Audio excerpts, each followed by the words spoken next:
Der siger vi velkommen til de gode nyheder for i dag. Og vi har en speciel nyhed i dag. Danmark har en gæst, som kommer helt fra Sydafrika af. Det er Elisabeth Syré.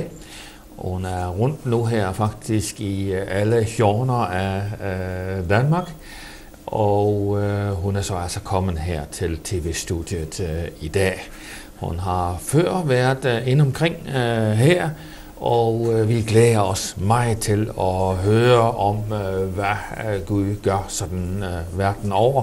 Hun rejser som forkynder af evangeliet i massevis af lande ud over hele jorden.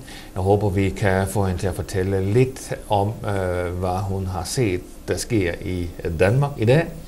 Og så vil hun fortælle en masse andre interessante ting. Vi siger hermed velkommen til Elisabeth Syré. Thank you very much. Welcome to the program. And I will only give you freedom to preach good news. We don't like bad news here. No. We like good news.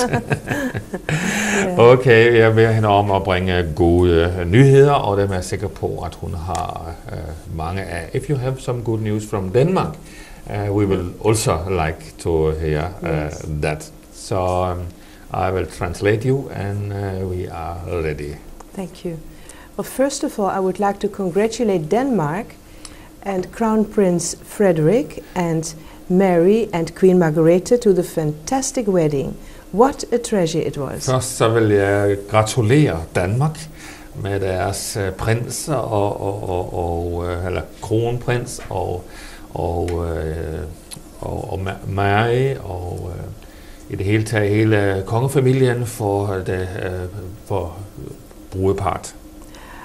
I believe this is the year of the weddings for Denmark. Jeg tror, det er et specielt år for giftermål i Danmark. This was the first big wedding, but there will be many more. Det var det første sådan rigtig store, men der vil blive flere i år. How beautiful to come back to Denmark after a year.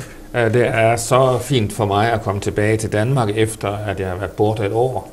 And I know that the whole atmosphere over Denmark has changed. Og jeg ved, at hele atmosfæren over Danmark nu har forandret sig. There's an open door for miracles. Det er nemlig en åben dør for mirakler nu. And there's an open heart to the Lord. Og der er vældig åbne hjerter for Herren. People are seeking for the truth and they are finding it.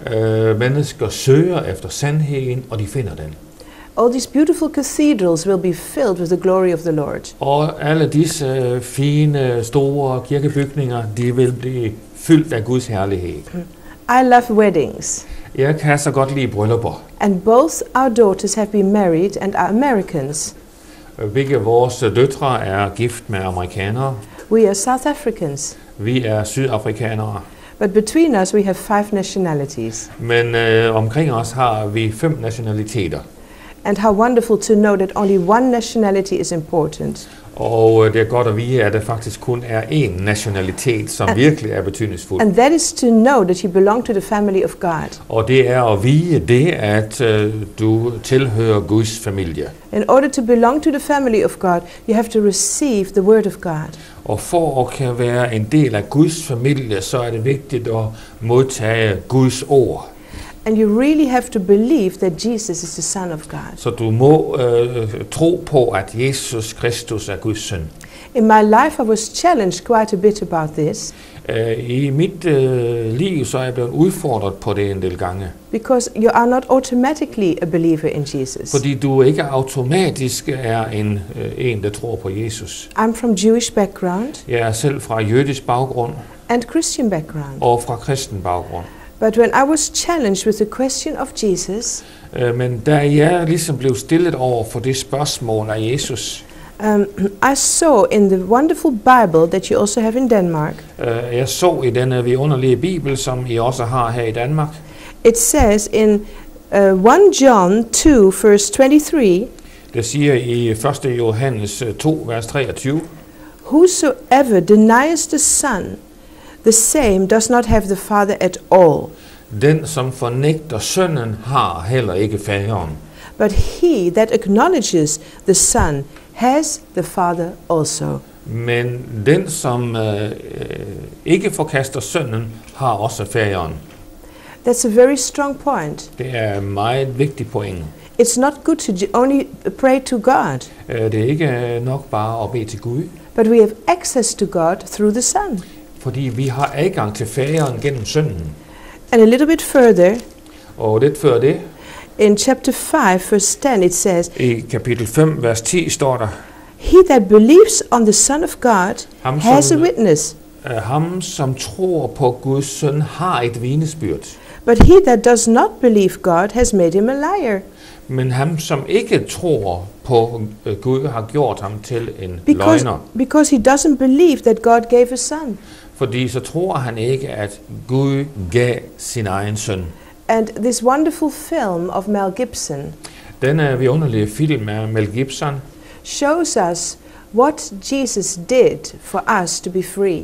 viser os virkelig, hvad det var, at Jesus gjorde for os for at blive fri. And if we accept that offer Og hvis vi vil modtage dette offer of his death af Jesu død for us, for os, then we can become. der vil Born vi again. blive født på ny. That's amazing. Det er mægtigt. It's very simple, Det er enkelt. but has to do with an attitude of heart and personality. Men det har noget at gøre med, hvordan du indstiller dit hjerte. You know, many people believe in just a God. Mange mennesker, de tror på en Gud. Is it there's somebody up in heaven there? Måske et eller andet deroppe, et eller andet sted i himlen. It doesn't always help, Men det hjælper ikke så meget. because we have to believe that God is the God of Israel. Vi er nødt til at tro, at Gud er Israels Gud.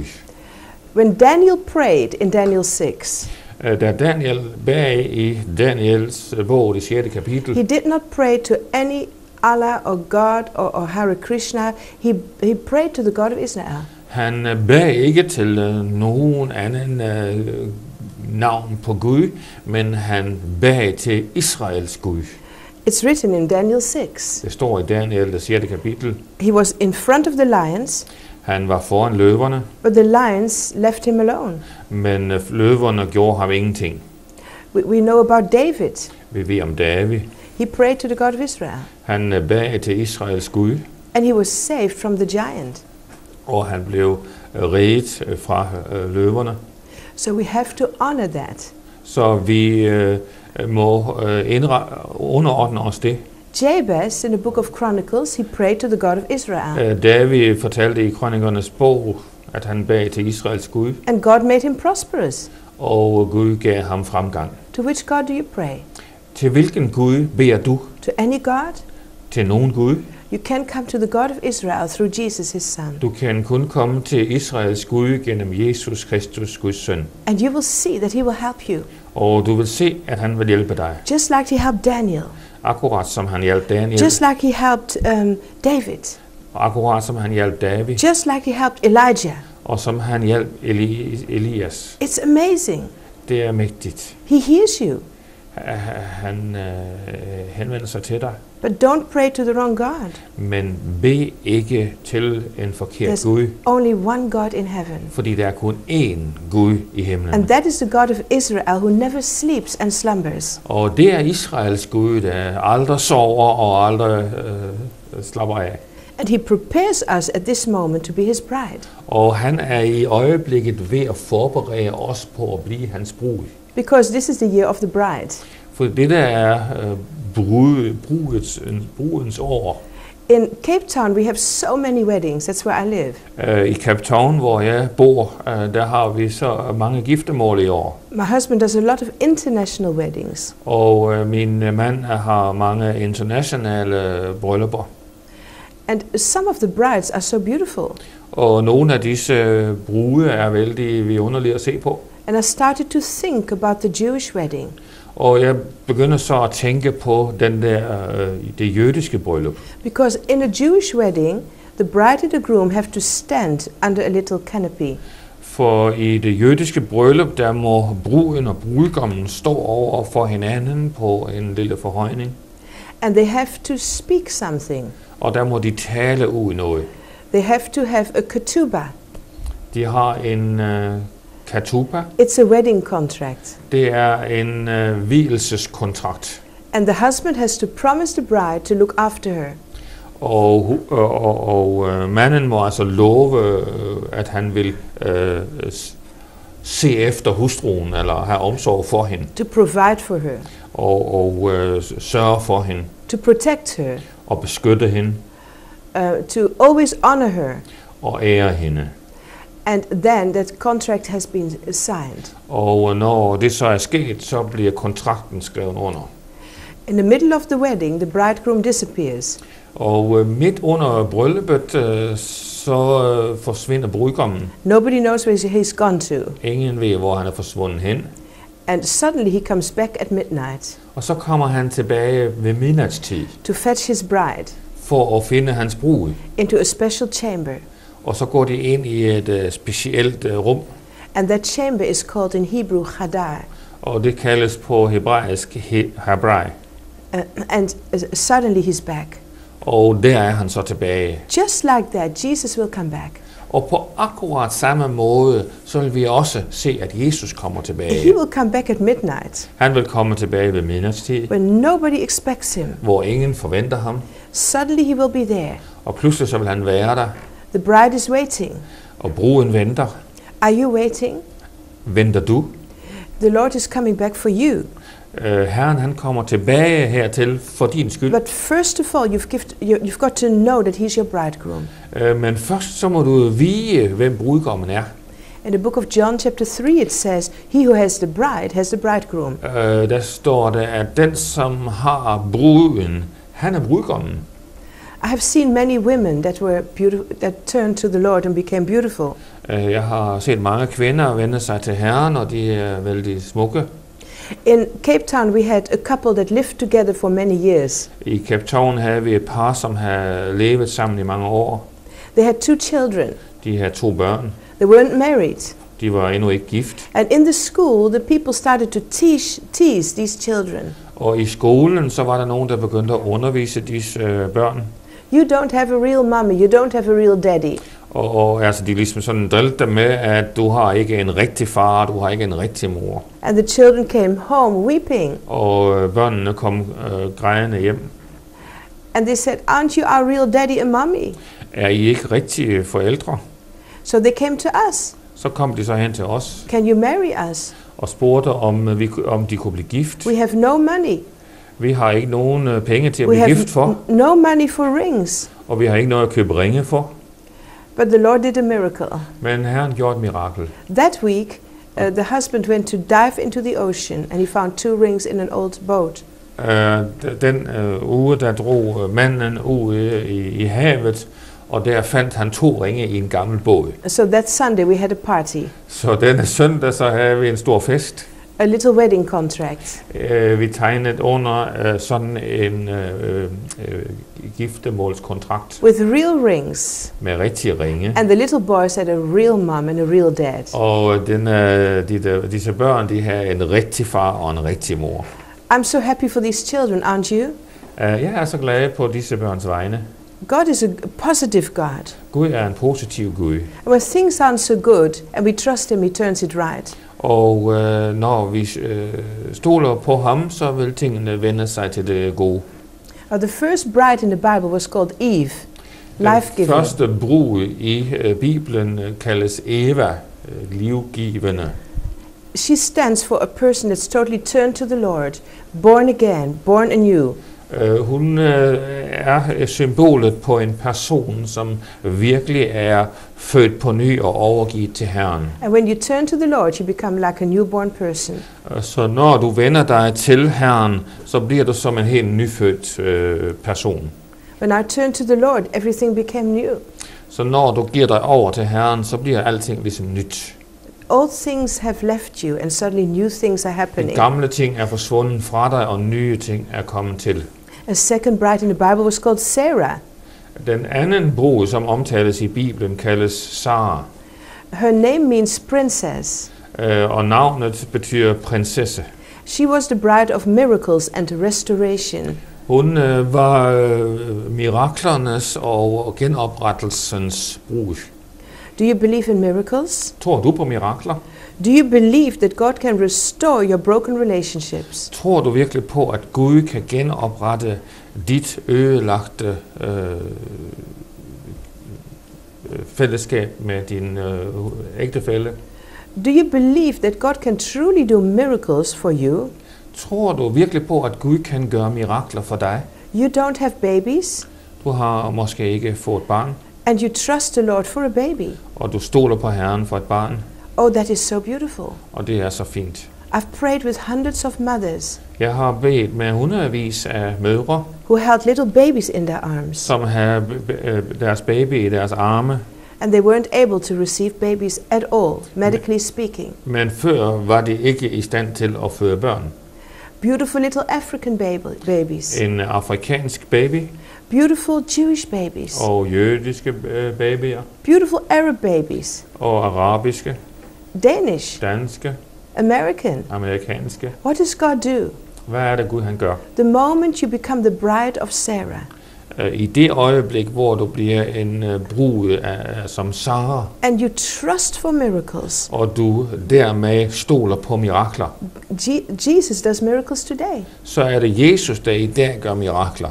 And I've seen many miracles of babies being born of unfruitful women.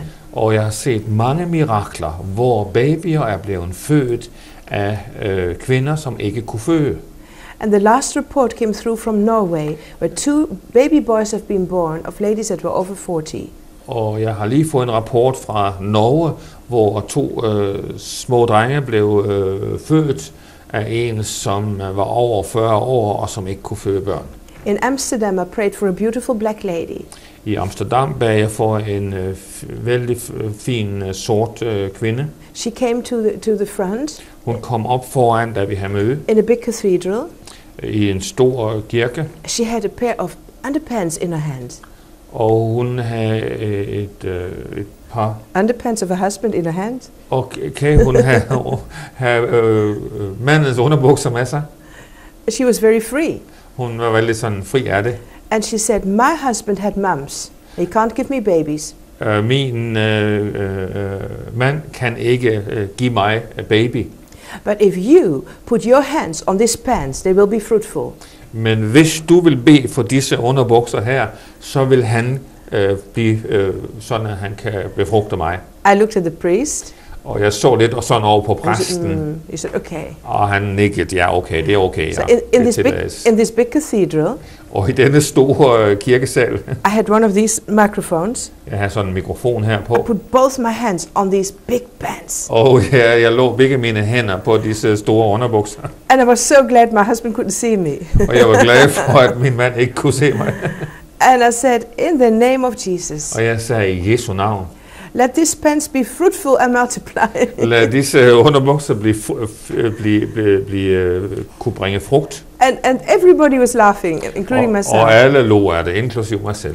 But the miracle happened. Men miraklet skete. What is foolish for man is wisdom for God. Og hvad der er dårskab for mennesker, det er visdom for Gud. And a year later, Og et år senere, he was Caroline. der var hun gravid, And she had a big tummy. og hun havde en meget stor mave. And she says, you prayed with 2 hands. Og hun sagde, du bad med 2 hænder. Now I've got 2 babies in my Og tummy. nu har jeg 2 babyer i min mave. And today there is a beautiful little Elizabeth, a black lady, baby being born. Og Hallelujah. nu er 2 smukke babyer blevet født. And a little boy. Og en lille, 2 drenge. Yes, Sarah is the princess, the bride of miracles. I think this is something very important here. Yeah. Will you pray for people that are watching the TV Yeah. right now? Yes. Jeg beder hende om ikke hun kunne bede for I, som nu ser foran TV her, og netop er i den situation. For så kan I nemlig opleve jeres mirakel ret her foran TV-skærmen. Læg din hånd på TV-skærmen, Yes. så vil Elisabeth Juré bede for jer.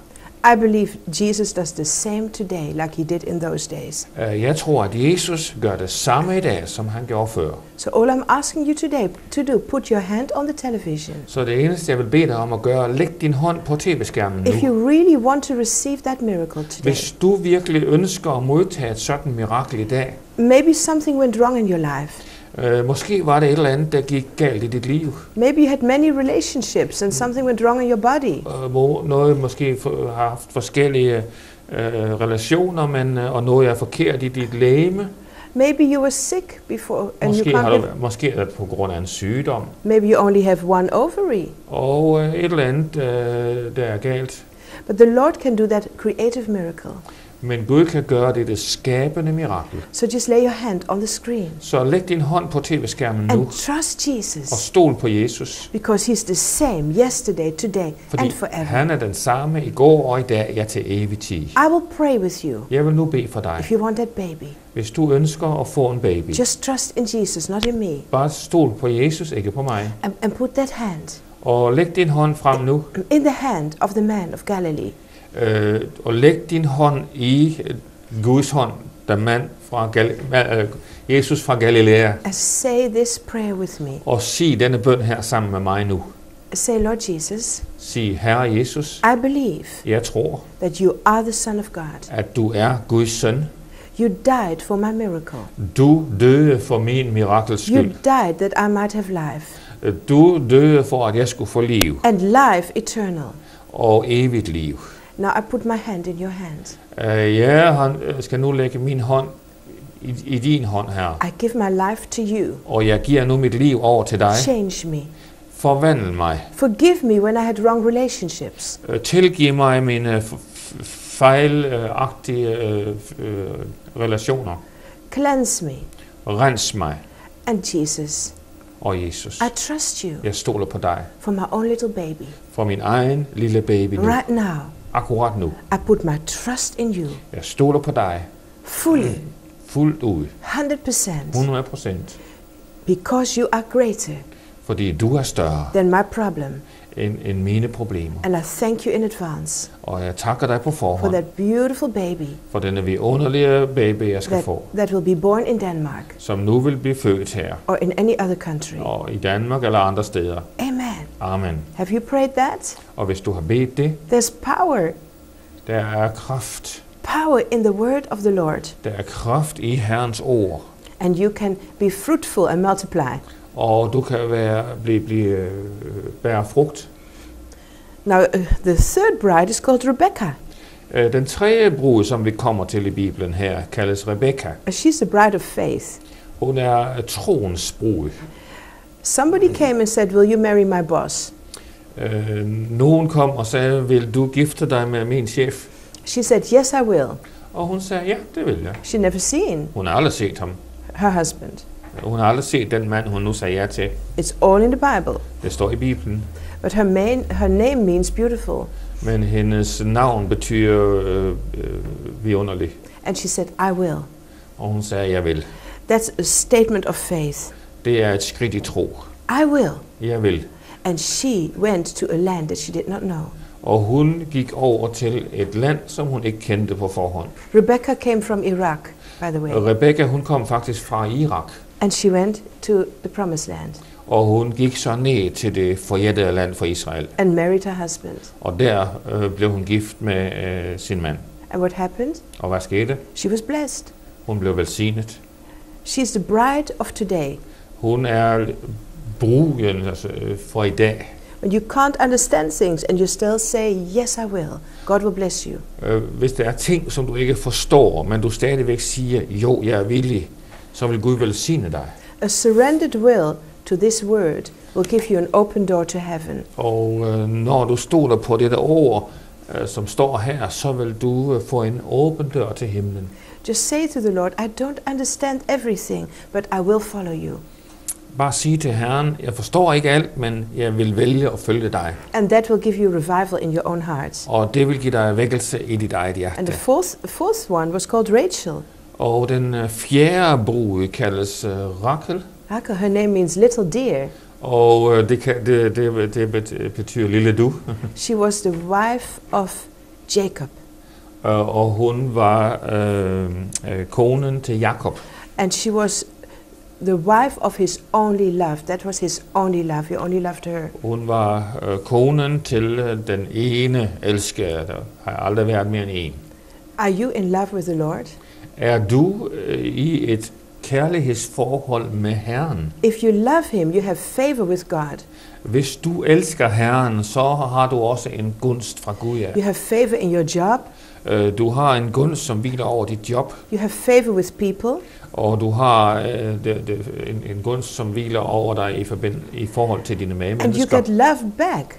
Og du kan også give kærlighed tilbage. Because what you give is what you receive. Fordi hvad du giver, det er det, du modtager. When you give a lot of love, you get a lot of love back. Når du giver ud kærlighed, så vil du også kunne modtage kærlighed.